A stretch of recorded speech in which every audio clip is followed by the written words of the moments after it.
Happy Akshaya Tritiya. G R C jewellers Kanchipuram. வணக்கம் sir. வணக்கம் madam. Sir, இன்றைய சட்டப்பேரவையில் நம்பிக்கை வாக்கெடுப்பில் வெற்றி பெற்றிருக்கிறார் முதல்வர் விஜய் அவர்கள். இதுல வந்து 2 விஷயங்கள் இன்று பிரதானமாக பேசப்பட்டிருக்கிறது சார். நம்ம இன்னும் குறிப்பா நான் சொல்லணும்னா, பிரேமலதா அவர்களுடைய பேச்சு வந்து தற்போது வைரலாகி வருகிறது. 2 விஷயங்கள்ல அவங்க கேட்டாங்க. ஒண்ணு, முகத்தை மூடிக்கொண்டு போனது யார் அப்படிங்கறத நீங்க வெளிப்படையா சொல்லணும். 2வது, குதிரை பேரம் நடக்குதா அப்படிங்கிற ஒரு ஐயம் எழுகிறது அப்படின்ற 2 இது சொல்லியிருந்தாங்க. இதுக்கு அடுத்து ஜோதிடர்களை அந்த ஜோதிடர் வந்து சிறப்பு அதிகாரியா நியமிக்கப்பட்டதை பத்தி அவங்க பேசினாங்க. இப்போ அரசு அதை வாபஸ் வாங்கிருச்சு. ஆக இந்த முதல் 2 விஷயங்களை பற்றிய உங்களுடைய பார்வை. அதாவது எல்லாரும் தெரிஞ்ச விஷயம், முகத்தை மூடிக்கொண்டு முகமூடி மாதிரி போட்டுக்கிட்டு விஜய் வீட்டுக்கு போனவரா இல்ல எங்க போனாரோ தெரியாது. அவர் வந்து அமமுகவினுடைய மன்னார்குடி எம்எல்ஏ திரு காமராஜ் அவர்கள்ங்கிறது எல்லாருக்கும் தெரியும். சோ இதற்கான பதில் வந்து திரு விஜய் அவர்கள் கொடுக்கல. ஓகே, ஆதாரபூர்வமா நம்ம கிட்ட இல்ல. என்னோட யூகத்தின்படிதான் நான் சொல்ல வரேன். என்னோட யூகத்தின்படிதான் நான் சொல்ல வரேன். அது வந்து காமராஜரா இருக்கக்கூடிய வாய்ப்பு அதிகம் இருக்கு. இது அப்படிங்கிற போது இது ஒரு குதிரை பேரம் நடந்திருக்கா, அதுல வந்து பணம் இன்வால்வ் ஆயிருக்கா, மணி லாண்டரிங் இன்வால்வ் ஆயிருக்கா, இது எல்லாமே இது குறித்து வந்து கொஞ்சம் எடப்பாடியார் கூட இன்னைக்கு பேசினாரோ அப்படிங்கிற முறை ஒரு என்ன வருது எனக்கு. அவரோட பேச்சுல வந்து சொன்னாரா, அந்த மாதிரி வந்து மந்திரி சபையில இடம் கொடுப்பீங்க, இல்ல சில வாரியங்கள் கொடுப்பீங்க, சோ அதெல்லாமே ஒரு ரிவார்டு தானே உங்களுக்கு. அதை வச்சும் பேசினார்ல அவரு. சோ பிரேமலதா பேசினதும் சரி, எடப்பாடியார் பேசினதும் சரி, இது ஒரு விஷயம் இருக்கு. இது வந்து குதிரை பேரம் நடக்குதா அப்படிங்கிற ஒரு கேள்வி எழுகிறது. சரி, இப்போ அதிமுக தரப்புல இருந்து எம்எல்ஏக்கள் ஆதரவு கொடுத்திருக்காங்க எஸ்பி வேலுமணி அவர்களுடைய அந்த குழு. இப்ப இது எந்த அடிப்படையில அவங்க சொல்ற பாயிண்ட் ஆஃப் வியூல நான் சொல்றேன். அவர்கள் சொல்வது வந்து திமுகவுக்கு எதிர்ப்புங்கிறதுலதான் அதிமுக, அதனால இப்ப தாவேகா தான் திமுகவை எதிர்த்துட்டு இருக்கு, அதனால நாங்க ஆதரவு கொடுத்தோங்கிறாங்க. ஆனா உண்மையில என்ன நடந்திருக்கிறதுக்கான வாய்ப்புகள் இருக்கு. இந்த இடத்துலதான் இபிஎஸ் அவர்கள் சொல்றாங்க, ஆசை காட்டியிருக்கலாம், அமைச்சர் வாரியம்னு ஆசை காட்டியிருக்கலாம் அப்படின்னு தகவல் வருது அப்படின்னு அவர் சொல்றாரு.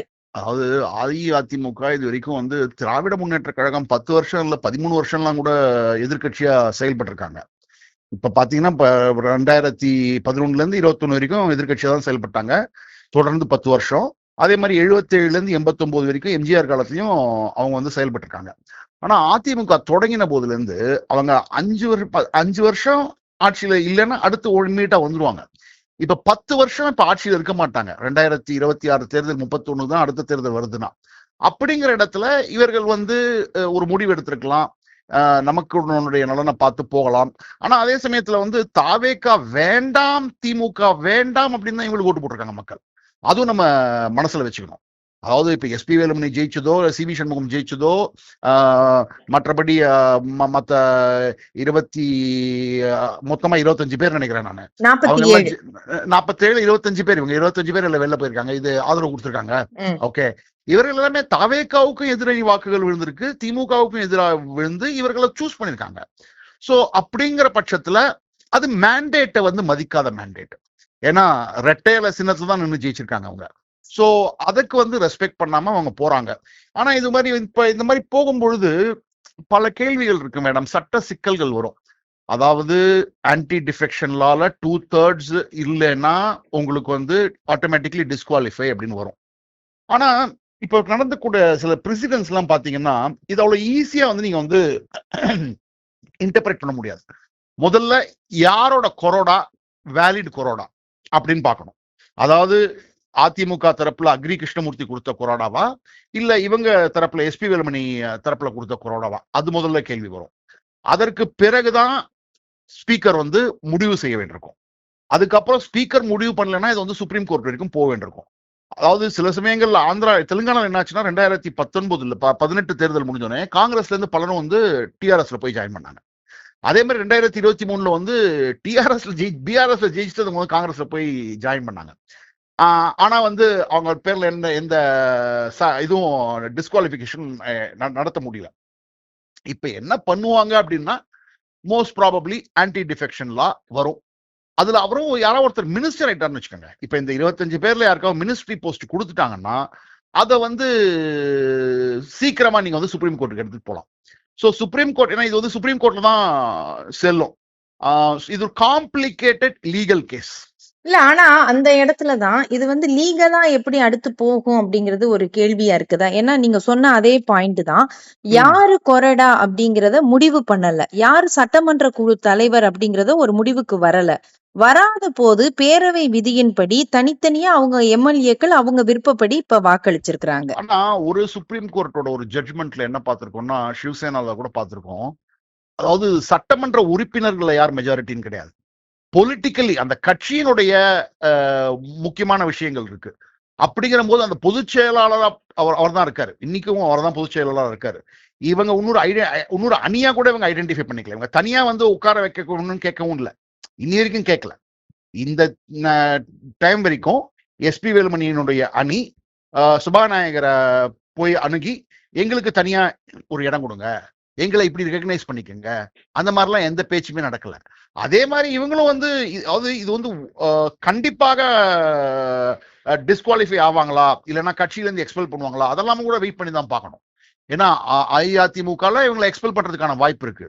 அதே சமயத்தில் இவங்களும் திரும்பி ரீஅப்ரோச் பண்றாங்கன்னா நாங்க வந்து பண்ணது தப்பு அப்படின்னு ஒரு வந்தாலும் வரலாம், அதுக்கும் வாய்ப்பு இருக்கு.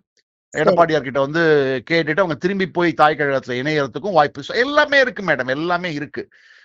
இது ரொம்ப குழப்பத்துல. இந்த இடத்துல விஜய் அவர்களுடைய ரோல், தாவேகாவுடைய ரோல் எப்படி பாக்குறது ஏடிஎம்கேல? தாவேகா, அதாவது இந்த மேண்டேட்டை பொறுத்த மட்டும், அதாவது எடப்பாடியார் எனக்கு தெரிந்த வரைக்கும் எனக்கு வந்த தகவல்கள் என்னன்னா, அவர் முதல்ல இருந்து சொல்லிட்டு இருக்கிறது அவங்க வந்து நம்ம கிட்ட அப்ரோச் பண்ணட்டும். அதாவது நம்ம வந்து திமுகவுக்கு எதிராக பிரச்சாரம் பண்ணோம், தாவேகாவும் திமுகவுக்கு எதிராக பிரச்சாரம் பண்ணாங்க. அவங்க 108 சீட்ல ஜெயிச்சிருக்காங்க, நம்ம 47 சீட்ல ஜெயிச்சிருக்கோம். அவங்க தானே நம்மள அப்ரோச் பண்ணணும். நம்மளா போய் வந்து வாரிக்கிட்டு போயிட்டதுக்கு அவங்களுக்கு ஆதரவு கொடுக்கணும். அவங்க கிட்ட இருந்து எந்த விதமான ஒரு கோரிக்கையும் வரலையே. அவங்க வந்து காங்கிரஸ், சிபிஐ, சிபிஐஎம், ஐயுஎம்எல் அவங்க கிட்ட தான் வந்து பேச்சுவார்த்தை நடத்திட்டு இருந்தாங்க. அவங்க நம்ம கிட்ட பேச்சுவார்த்தை நடத்தல அப்படிங்கறது அவரோட ஸ்டான்ஸ் கரெக்ட் தான். சரி, அதே சமயம் இவரும் அதே மாதிரி என்டிஏ அலைன்ஸ்ல உள்ள கட்சிகளிடம் நாங்க வந்து கேட்க மாட்டோம், ஆதரவு கேட்க மாட்டோம் அப்படிங்கறத சொல்லியிருந்தாங்க. தீயசக்தின்னு சொல்லிட்டு இருந்தீங்களா, அந்த தீயசக்தியோட கூட செயல்பட்டவங்க அவங்க எல்லாரையும் கூட்டு சேர்த்துக்கலாமா? நீங்க ஒரே ஒரு கேள்வி கேட்கிறேன். தீய சக்திக்கு எதிராக தான் இவர் முழு பிரச்சாரமும் நாங்க அவங்க தீய சக்தி, நான் தூய சக்தினாரு. அவங்க கூட இருக்கிற எல்லாருமே தீய சக்தி தானே, அவங்க எல்லாம் வந்து தூய சக்தி ஆயிட்டாங்களா? சோ நான் என்ன கேக்குறேன்னா, நீங்க அவங்களோட ஆதரவுல எதுக்கு உட்கார்றீங்க? அதுக்குதான் மத சார்பற்றேன்னு சொல்றாரே, மதவாதத்தை முன்வைக்கிறது எதுன்னு.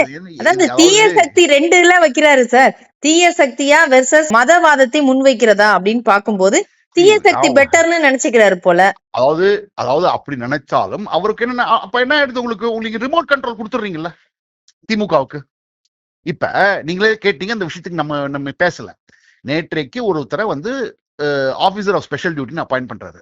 Officer of special duty appoint பண்றது விஜயனுடைய விம்ஸ் அண்ட் ஃபேன்சிஸ் மேடம். யார் வேணா அவரோட விருப்பப்பட்ட யாருக்கு வேணா உட்கார வைக்கலாம். அவர் விருப்பப்பட்ட யாரா இருந்தாலும் அவர் வந்து அந்த கேப்பபிலிட்டி இருக்குன்னு நினைச்சாருன்னா உட்கார வைக்கலாம். முன்னாடி பார்த்திருக்கோம், நம்ம எல் கணேசன் ஒருத்தர் திமுக இருப்பாரு, முன்னாடி அப்புறம் மதிமுக போனாரு. அவர் 1989 தான் பார்லிமெண்டரி செக்ரட்டரி கலைஞர் அப்பாயிண்ட் பண்ணாரு. கலைஞருக்கு அப்புறம் நாகநாதன் ஒருத்தர் அப்பாயிண்ட் பண்ணிருக்காரு. ஐ திங்க் நாகநாதன் தான் டாக்டர் ரெட்டியோட அப்பா நினைக்கிறேன். ஓகே, அவர் அப்பாயிண்ட் பண்ணாரு. சோ இதெல்லாம் வந்து ஒரு ஃப்ரீடம், ஒரு சீஃப் மினிஸ்டருக்கு இருக்கக்கூடிய ஃப்ரீடம். அது அவருக்கு என்ன மீடியா அட்வைஸ், மீடியாக்களை அட்வைஸ் பண்ணிட்டு இருக்காராம். ஆனா மத்த கட்சிகள் எல்லாம், திமுக ஆதரவு கட்சிகள் எல்லாம் அந்த அப்பாயின்மெண்ட் பண்ணக்கூடாது அப்படின்னா இன்னைக்கு எடுத்துட்டாங்க 24 மணி நேரத்துல. சோ இவர் இந்த மாதிரி திராவிட முன்னேற்ற கழகத்தினுடைய கூட்டணி சேர்ந்தவர்கள்லாம் ஆதரவோட இருந்தார்னா it will be remote control by DMK. இன்னைக்கு சிவி சண்முகமும் எஸ்பி வேலுமணியும் இவங்க கூட ஜாயின் பண்ணதுனால திமுக பாஜகவோட கூட்டணியில நின்று ஜெயிச்சாங்க. அவங்க ஆதரவு மட்டும் பரவாயில்லையா உங்களுக்கு? ஒவ்வொரு முறையும் டெல்லிக்கு போகும்போது எடப்பாடியார் எஸ்பி வேலுமணியோட தானே போவாரு. எஸ்பி வேலுமணி அமித்ஷாவும் தானே உங்களுக்கு வந்து ஈஷா யோகால இந்த வருஷம் சிவராத்திரி ஃபங்க்ஷன் அட்டெண்ட் பண்ணாங்க. ஆர்எஸ்எஸ் விழாவுக்கு கூட எஸ்பி வேலுமணி போனாரு. சோ இவங்க எல்லாம் வந்து இன்னைக்கு வந்து வாஷிங் மிஷின் கிளீன் ஆயிடுச்சு எல்லாருமே. மைனாரிட்டி கவர்மெண்ட் எவ்வளவு ஃபங்க்ஷன் இருக்கு. நரசிம்மராவ் வந்து 1991 இருந்து 96 வரைக்கும் மொத்தம் மைனாரிட்டி கவர்மெண்ட் தான். விபி சிங்கோட கவர்மெண்ட் மைனாரிட்டி கவர்மெண்ட் தான். 1.5 வருஷம் சந்திரசேகரோட கவர்மெண்ட் மைனாரிட்டி கவர்மெண்ட் தான். தேவகோடா கவர்மெண்ட்டும் மைனாரிட்டி கவர்மெண்ட் தான். ஐக்கிய குஜராத் கவர்மெண்ட்டும் மைனாரிட்டி கவர்மெண்ட் தான். மேடம் நம்ம பார்த்தது இல்லைங்களா, 1989 இடதுசாரி ஒரு பக்கம் ஆதரவு கொடுப்பாங்க விபி சிங்க்கு, இன்னொரு சைடு பாரதிய ஜனதா கட்சி ஆதரவு கொடுப்பாங்க. 2 poles apart. திமுக அந்த கட்சி அந்த ஆட்சியில பங்கேற்றாங்க. சோ இதுக்கெல்லாம் எவ்வளவு பிரசிடென்ஸ் இருக்கு. மைனாரிட்டி அரசாங்கம் இருக்கவே முடியாதுன்னு கிடையவே கிடையாது. திமுக மேல நிறைய விமர்சனங்களை வைக்கிறார். அதாவது என்ன சொத்தை வாதத்தை வைத்தார்களோ அதே வாதத்தை தான் மறுபடியும் சட்டப்பேரவையில் வைக்கிறார்கள் அப்படிங்கறத சொல்றாரு. இந்த விமர்சனத்தை எப்படி பாக்குறது? சட்டப்பேரவை முடித்து வெளியில சொல்றாரு. இல்ல இன்னைக்கு வந்து இது பாருங்க, நான் தான் சொல்றேன், அவர் வந்து ஒரு மைனாரிட்டி அரசாங்கமா இருந்தாலும் சரி, அதிமுகவோட ஆதரவோட ஒரு அரசாங்கம் அமைச்சிருந்தாலும் அவர் திமுக மேல விமர்சனம் வச்சுட்டு தான் இருப்பாரு அவரு. ஏன்னா திமுகவை எதிர்த்து தான் விமர்சனம் பண்ணாரு, முழுக்க பண்ணாரு பிரச்சாரம் போது. ஓகே, சோ இன்னைக்கு என்னன்னா, இன்னைக்கு அவருக்கு வந்து காங்கிரசினுடைய தயவோ, திமுகவோட தயவோ, சிபிஐயோட தயவோ, சிபிஐஎமோட தயவோ, ஐயுஎம்எலோட தயவோ, திமுகவோட தயவோ, தேமுதிகவோட தயவோ எதுவுமே அவருக்கு தேவையில்லை. ஏன்னா 107 + 25 நீங்களே கூட்டிக்கீங்க. 107 + 25 கம்ஃபர்டபுளா 132. 132 14 மேல 118க்கு 14 மேல இருக்கு. சோ அதனால ஆட்டோமேட்டிக்கா அவர் வந்து திமுக எதிர்த்து தான் பேசுவார் இனிமே. ஏன்னா அவர் பார்த்துட்டாருல, கடந்த ஒரு 2 நாள் சட்டமன்றத்துல சனாதனத்தை எதிர்ப்புன்னாங்க, அப்பயே வந்து ஒரு ஷாட் ஒன்று விட்டாரு அவருக்கு. அடுத்தது வந்து இன்னைக்கு வந்து வந்த பல விஷயங்கள், எடப்பாடியார் பேசினது, திமுக பேசினது, தேமுதிக பேசினது, இதெல்லாம் விளைவுதான் இன்னைக்கு அதே சமயத்துல இந்த 25 பேரோட ஆதரவு வந்ததுனால இனிமே வந்து எதிர்ப்பு பேசலாம் அவர். அப்போ இனிமே உண்மையா பார்க்கலாம். அப்போ இனிமே திமுக கூட்டணியிலேருந்து வந்த கட்சிகள், ஆதரவு கொடுத்த கட்சிகளுடைய ஆதரவு தேவையில்லை அப்படின்னு சொல்ல வரீங்களா? இனிமே அவங்கள கன்சிடர் பண்ண மாட்டாரா? அடுத்த 6 மாசத்துக்கு இன்னொரு நோ கான்பிடன்ஸ் மோஷன் கொண்டு வர முடியாது. அதனால அடுத்த 6 மாசத்துக்கு எந்த பிரச்சனையுமே கிடையாது விஜய்க்கு. அவர் வந்து இண்டிபெண்டா செயல்படக்கூடிய செயல்கள் இருக்கும். அவருக்கு அடுத்த டெஸ்ட் என்ன, இந்த 25 பேரோட சப்போர்ட் செல்லுமா செல்லாதா, அதுதான் முக்கியம். செல்லாதுன்னா ஒரு பிரச்சனையே இல்ல, விசில நிக்க வச்சுடுவாரு அவரு 25 இடத்துல. ஓ, அப்ப அதிமுகவில இருந்து விலகி வருவாங்களா? விசில்ல நிப்பாங்களா? அந்த அளவுக்கு அதிமுக என்ன பலவீனம் ஆயிடுமா சார்?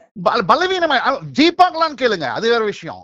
ஏன்னா அதிமுக தொண்டர்கள் வந்து நான் சோசியல் மீடியால வந்து இந்த அளவுக்கு அவங்க ஆதரவு வந்து எலெக்ஷனுக்கு முன்னாடி கொடுத்திருந்தாங்கன்னா அதிமுகவோட பர்ஃபார்மன்ஸே வேற மாதிரி இருந்திருக்கும்.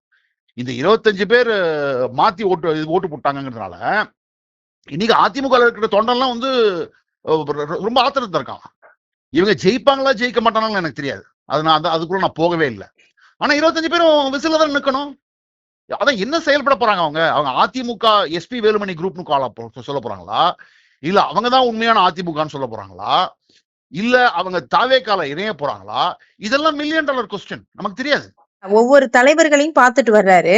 அப்ப அதிமுக பொதுச் செயலாளர் இபிஎஸ் அவர்களை பார்க்கல, எதிர் தரப்புல இருக்கக்கூடிய சிவி சண்முகத்துடைய அந்த குழுவை தான் போய் பார்த்துட்டு வர்றாரு. அப்ப அதுக்கு என்ன அர்த்தம்னு நீங்க நினைக்கிறீங்க? அதுக்கு அர்த்தம் எல்லாருக்கும் தெரியுது தானேங்க.